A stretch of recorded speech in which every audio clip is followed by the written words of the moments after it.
Welcome to Modus Cafe. Join us for fun, lighthearted, and educational conversations around training, athletic longevity, and the human side of climbing, with your hosts, Mercedes Pollmeyer and Katja Dev. Welcome to another podcast with Mercedes and Katja.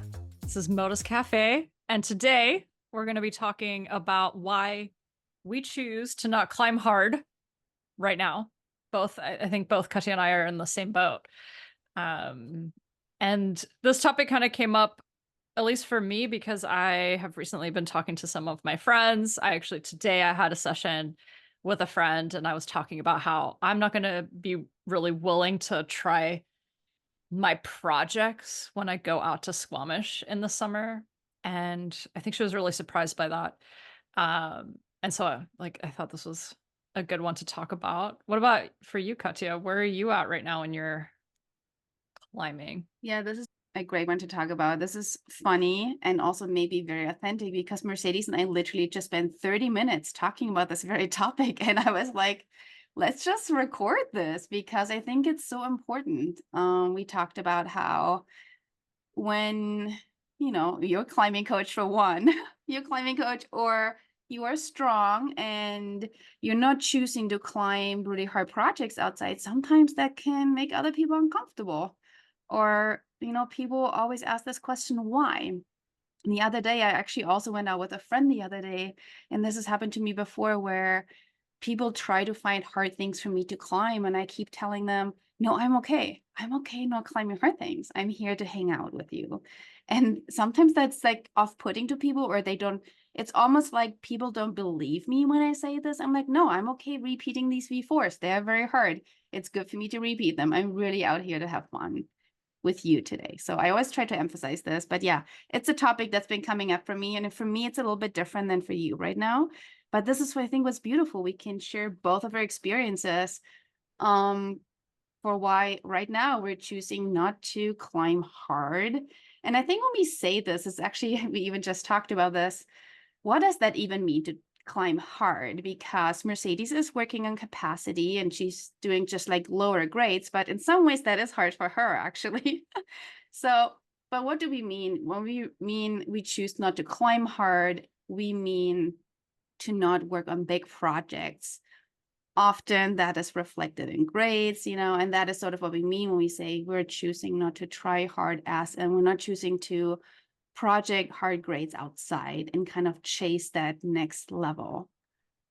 And so, yeah, let's dive into that. Yeah, I think it's You, also like not always having to perform as well. I think that it's maybe a little different kind of topic, performance versus trying hard and like projecting. But I think we could also talk about this performance side. But yeah, I think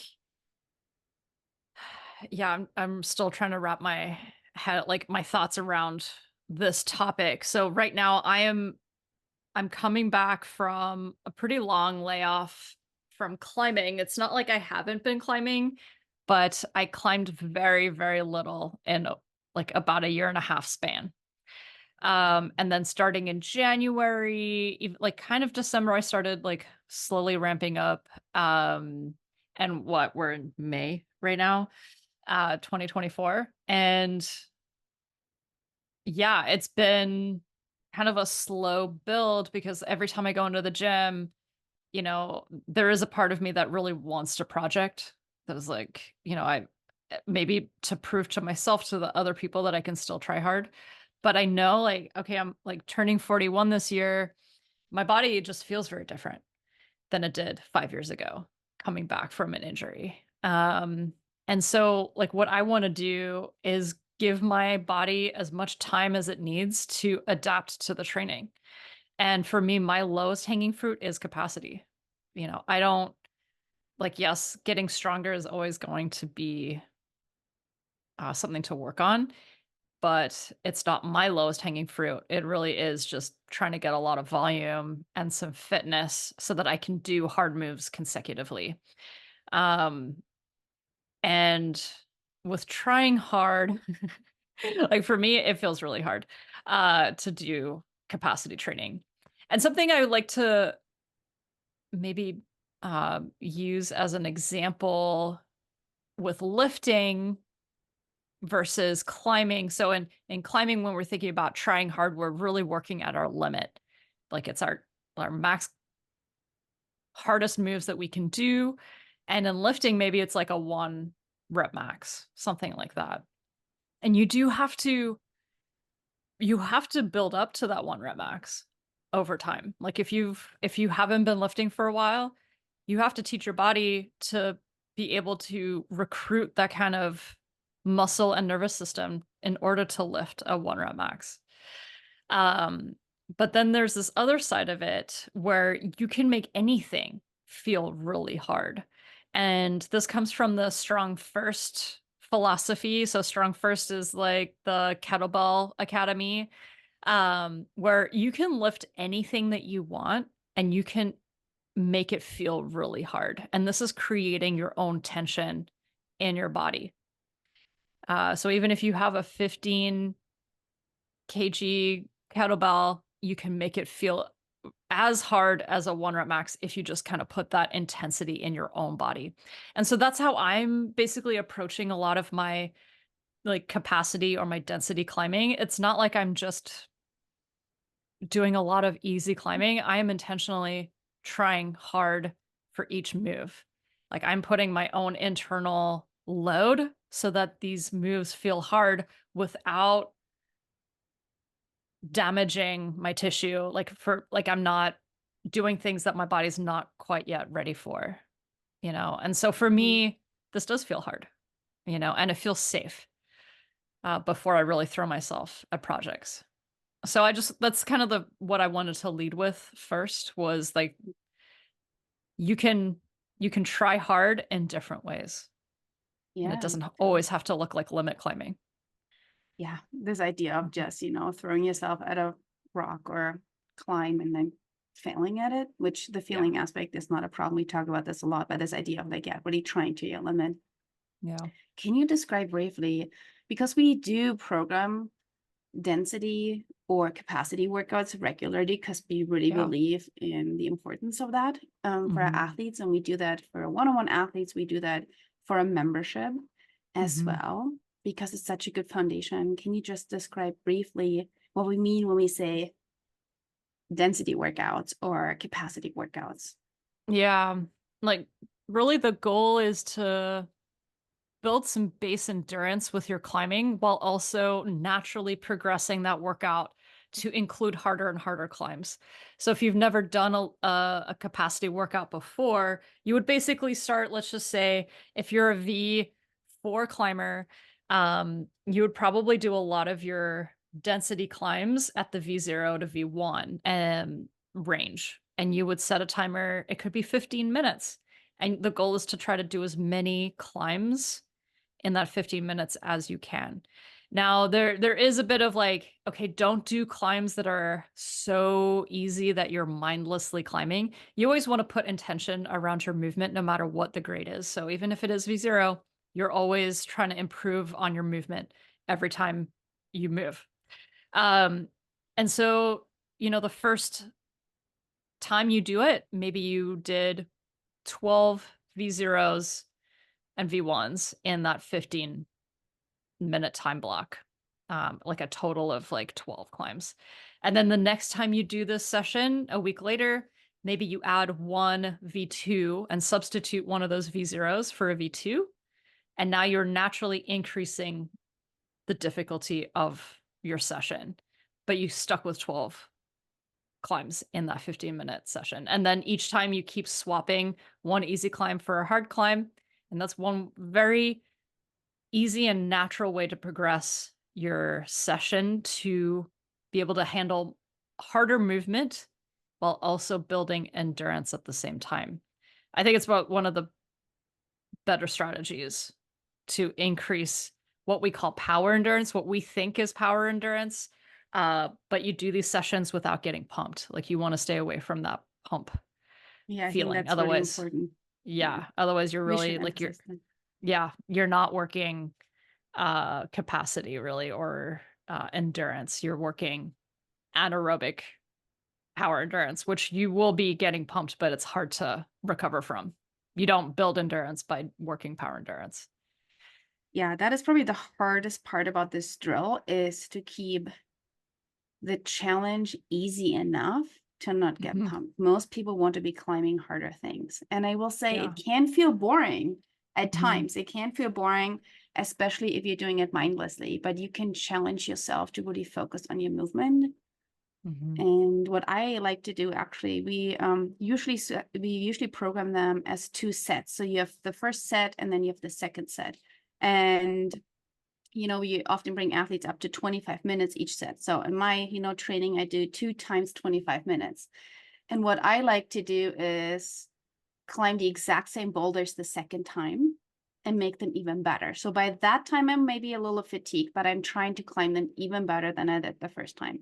And also my gym only has so many boulders. So for me to do that, all these boulders, I actually have to do that, but I do that. I choose even the same sequence of boulders. Mhm. And then I Yeah. just try to repeat it. And sometimes I talk to Mercedes while I do that to really Which make is sure. crazy to me. I'm like, "What?" And she's like, "Yeah, I just did, like, 5, like, V6s and V7s while I was talking to you." I'm like, "I'm sorry. What?" I wouldn't be able to breathe if I was doing that level of climbing back to back. um yeah, it's one funny way, like one silly Yeah. way of making sure you're not climbing too hard. Because what's really important is that you stay focused, but also relax when you do that. Again, you don't want to get pumped. I will Yeah. add to that, Mercedes and we are similar in many ways, but very different in other ways. And I will say that capacity is probably something that she can work on, and capacity is something that comes to me naturally. I mean, I can also work in it, and I do work in it, and I improve it. But it's definitely something that comes to me naturally, more Do so you than other things. do you remember where you started with that capacity? Like, what grades you were climbing to, like, now what you're doing? Mm, like depends on where you put the starting point. Yeah. Maybe when you first started training low density, which was, like, a couple of years ago. Yeah. Well, I've definitely come a really long way.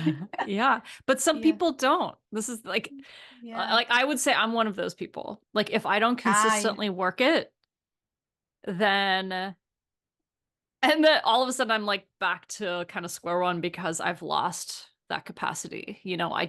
I because I'm not natural at it, if I don't continuously work on it, I lose it, You know you what's know. really interesting? And I didn't realize we would go there today. We talked a Mhm. little bit to Steve about this. So if Mhm. you're interested in more details around this kind of goes into power endurance.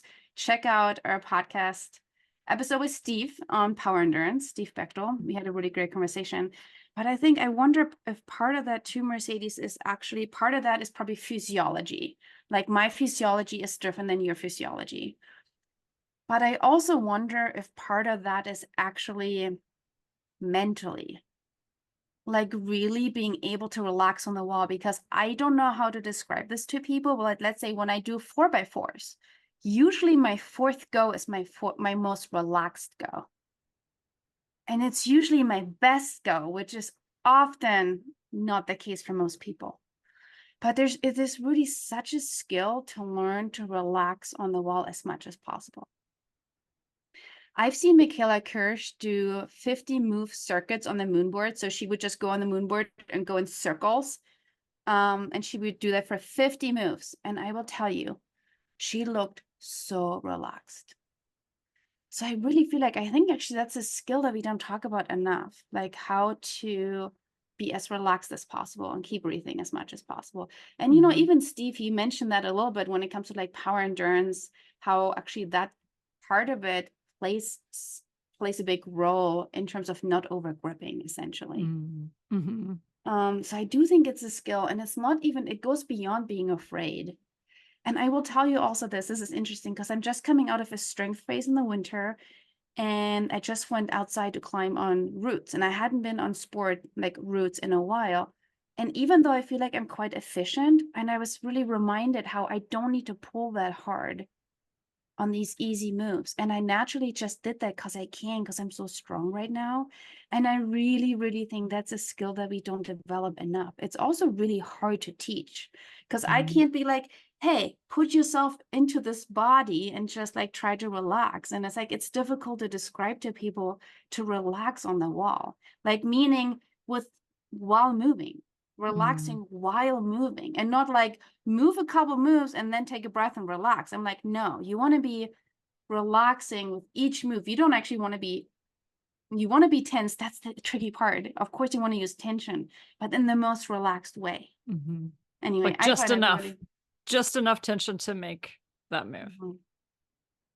Yeah, Yeah. I think that's such an important skill to learn, and it's such a Mhm. hard one to learn. Anyway, I think that Yeah. can really help. I think that helps with capacity. So I do think I naturally by the sheer fact maybe something in my physiology is different, I'm sure, Mhm. genetically too. Yeah. I also I think that mean, everyone has a slightly different distribution of like muscle fiber types, mhm, and that in and of itself will change how you adapt mhm, to exercise and what you're naturally good at. Like the mhm, length of your tendons, yeah, things like that. The yeah, length of your arms and legs will dictate like how your mhm, muscles adapt as well. Yeah. yeah, totally. Well, I Okay, guess we got well, off a tangent a little bit, but kind of in the same vein of like, for me, low load endurance is really hard. Even moderate climbing feels really hard. And right now, my limit, like, yeah, I might be able to climb V8 or V9, but my tissues just aren't ready for it, and mhm, I'm not gonna rush to try to perform every weekend. And I'm not gonna rush to try to climb the hardest thing, you know, 6 months coming back from a really like one of my worst injuries. And so I feel so comfortable right now just climbing some like easy to moderate things. yeah, and I think to me that is really impressive because I think a lot of people who have been injured and, people might be resonating with this, always want to get back to where they were at as quickly as possible. Mhm. It's almost like, they feel like they're nobody until they get back to that point of being somebody because they were somebody before. And it is really refreshing to see you come back from injury with such grace and patience and being like, no, I'm not going to even try my projects. When I go to Squamish, I'm going to just do this circuit and I'm going to just have a good time out there, Yeah. because you're playing the Yeah. long game too. Mhm. And I mean, I don't know about you. I mean, I'm actually going to ask you because from my perspective, I actually don't hear you talk about needing to go back to a big project or being so focused on a big project. You don't talk about that so much. So it seems Mhm. like it's not a driving force in your life so much. Yeah. But maybe I'm wrong. How do you feel about that? Tell me. Am I wrong? Yeah, You yeah. just not talk about it, but it seems like you're No. very much like, yeah, I'd like to try hard again someday, but it doesn't seem to be Yeah. pushing you too hard. It's definitely not my motivation. I think right now just climbing feels like a gift because I didn't for so long. And uh to me, like climbing at this level feels like a great way to be healthy, to interact with the environment, to be outside, um, to feel good in my body. I think you and I were talking about, that you can use climbing as fitness as well, like a recreational movement that you do, and that doesn't always have to be, at your limit. You don't have to chase the grades in order to feel good about your climbing. And I think that is a difficult shift. And I think I did struggle with that. The first couple months of being injured, I went through basically an identity crisis of I'm a coach. Like I was climbing double digit and now I can't even hold a bottle of water without being in pain. Um and I think even though the injury sucked, um there was something really great that came out of that, and it's the gratitude of being in the sport that I love and that I can do right now. Like I can climb V4 and feel great about it. you That know. is so wonderful to hear, Mhm. Mercedes. That is Mhm. so, so wonderful. Yeah, it is interesting how sometimes we lose sight of that. We lose sight of what we are able to do right now as we are thinking about all these things we can't do, but we want to do. Mhm. But Mhm. yeah, and even just, climbing V0, even just being able to climb and enjoy that. We've talked about this before, how kids go climb and they don't even care about finishing climbs. They just want to climb. They literally just climb for the climbing's sake. Like, Yeah. who cares about, making it to the top of the wall? What Mhm. if you went climbing and you didn't even top anything? What if you just traversed, or you just climbed all climbs, but only half of them? My son Mhm. would have a blast. And it's Mhm. interesting how as we get older, we kind of lose sight of that joy a little bit. And Yeah. And I'm I sure feel there are like, people right now listening to this who are probably freaking out and being like, "Well, you gotta try hard." Like, how do you know? How do you know about your potential if you're not trying hard? And I think it's that you can allow yourself to enjoy climbing. It's not an either or, it's an and. yeah, you know what is interesting, because climbing has these grades. And I want to talk, we talked about grades, but I want to talk about grades more, because I really think it's important to keep in mind that when we go into elementary school, the second we go to elementary school, we're taught that grades matter. I know this seems like a tangent, but I think it's so important, because then we go climbing. And even though we tell ourselves grades don't matter, I think we all have this idea inside of us that grades do matter, because we were taught at such a young age grades matter. I just think it's hilarious that we have the same word for this in climbing too, in terms of difficulty. But here's what's interesting. If you play music with a piano, right? I mean, there's also levels. There's levels to everything. Like, you can play the piano at a really high level, but if you then play an easier piece of music, you can still enjoy that piece of music. You can still play it, and it's still music to be enjoyed. But sometimes when we take that to climbing, like, why couldn't we enjoy climbing, you know, a couple grades below what we're able to do? It could still be music to our ears, just like dancing on the wall. Like, Mm. why shouldn't we enjoy that? Mhm. And it kind of leads me a little bit. This is where, our two approaches to not climbing hard right now is converging. I'm also going a bit through an identity crisis. Maybe that's a strong word, but definitely as a climber, because I'm probably the strongest I've ever been right now. And I'm 41. I started when I was 29, and I actually went out climbing with a friend the other day, and she is 29. And she was like, "What?" And I was like, "Yep, you have a lot of room to grow." She couldn't believe it. Yeah, I feel very strong and very capable right now. But I felt a lot of pressure at the beginning of the season to climb hard outside, and the pressure was self-imposed for sure. But I think my biggest struggle with that was actually that I was not willing to spend the time to do that. And here's why. And which really leads me to explaining why I am choosing not to climb really hard projects outside right now. And it's beautiful, actually, because I definitely also was someone who was really chasing grades. And I will challenge most people who are listening that most of us have that inside of us. And at some point, we have to be honest with ourselves and be like, hey, are we really chasing grades or not? Because it does feel good to climb a new grade. As much as we talk about, oh, it's not about the grades. I'm like, it's not. But how about you listen to that inner voice anyway? So it definitely feels good to chase grades. And right now, because I feel so strong, I definitely feel like, I can climb harder grades than I've done before.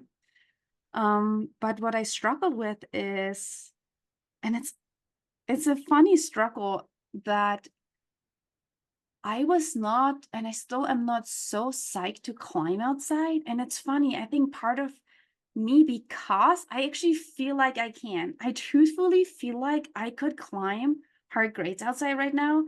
And people around me are like, oh my gosh, Katja, you're so strong. You can like do all these things. And I actually really feel that. I feel that confidence that I could do that. But for whatever weird, strange reason, because I've already arrived at this level that I wanted to be at, even though I haven't done it. And, maybe I wouldn't, maybe I'm wrong. But the point is, I feel really good where I'm at right now. I feel really strong where I'm at right now. I feel really confident and I feel really happy. And because of that, I do not need the grades to validate how I feel. I already feel really great. Wow. And to add to that, and then the question is, well, why not go out and test it out, whatever? Well, the thing is, I have a beautiful life.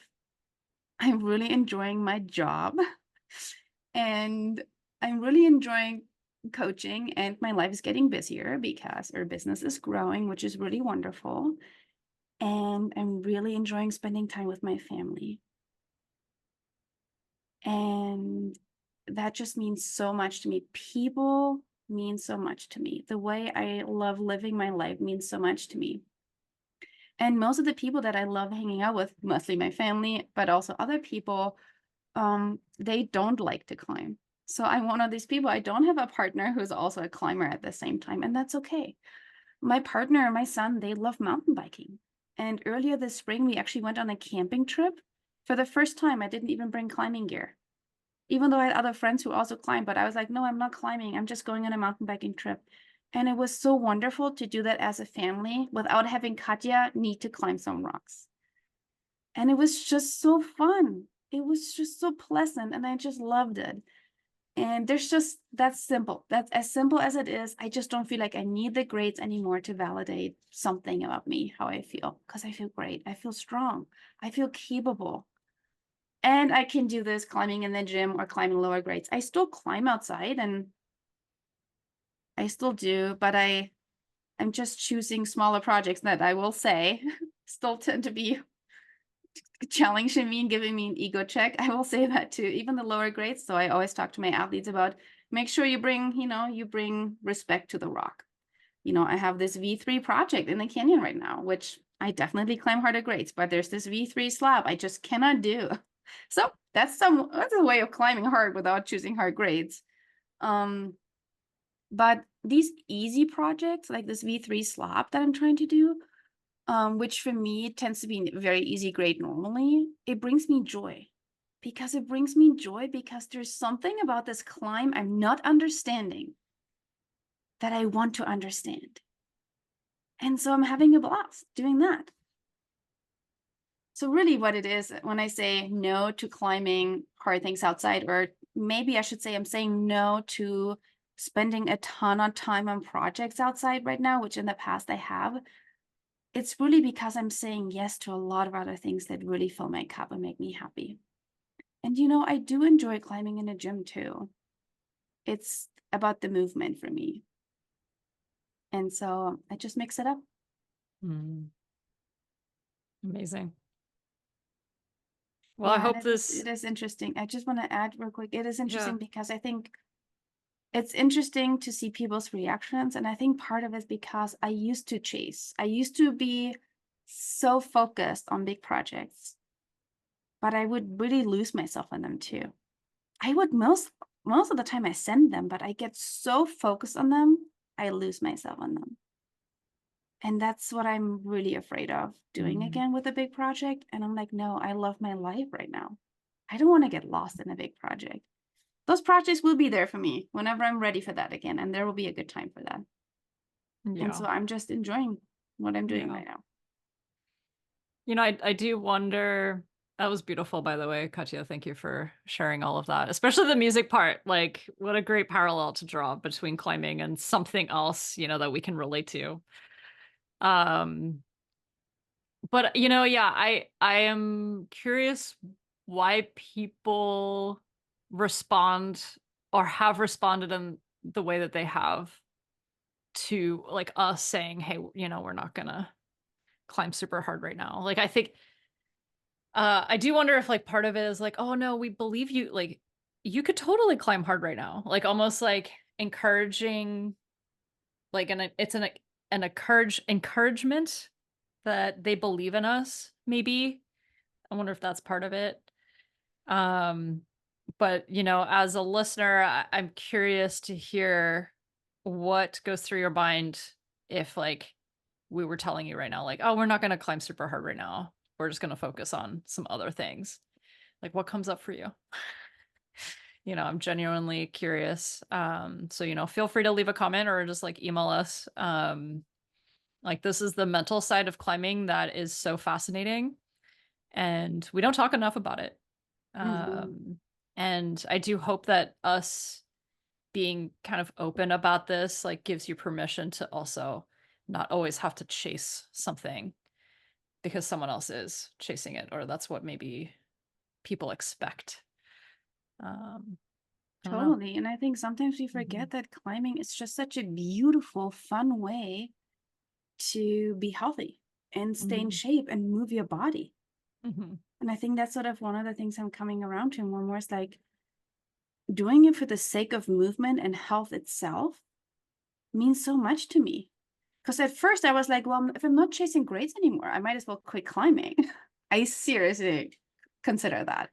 I was like, I don't need it anymore. I could just like, but I was like, no, but I do love the movement. And it's like, what a fun way to like move my body and kind mhm, of like use it as fitness, you know? mhm, mhm, And just like, yes, like dancing. If you enjoy dancing, like that's that's just one of the things I love. So it's not that I just totally am giving up training or climbing altogether. No, I'm just like enjoying it for the thing itself more than just for chasing the goal. mhm, And I actually want to leave or I want to finish this podcast with this thought that I actually got from friend of mine when we talked about growth, because I think that's part of it, Mercedes. You sort of ask, why do people feel uncomfortable when you tell someone essentially you don't want to keep improving? I think that's like an underlying message when we're like, hey, we're doing big projects, this idea of we're not always trying to like improve or get better or just grow, right? Like just kind of this idea of like being okay where we are. And this gets back to also like this idea of being on a plateau. Imagine you're on a plateau and people always feel like once they're on a plateau, that's a bad thing. But what if that's a really high plateau?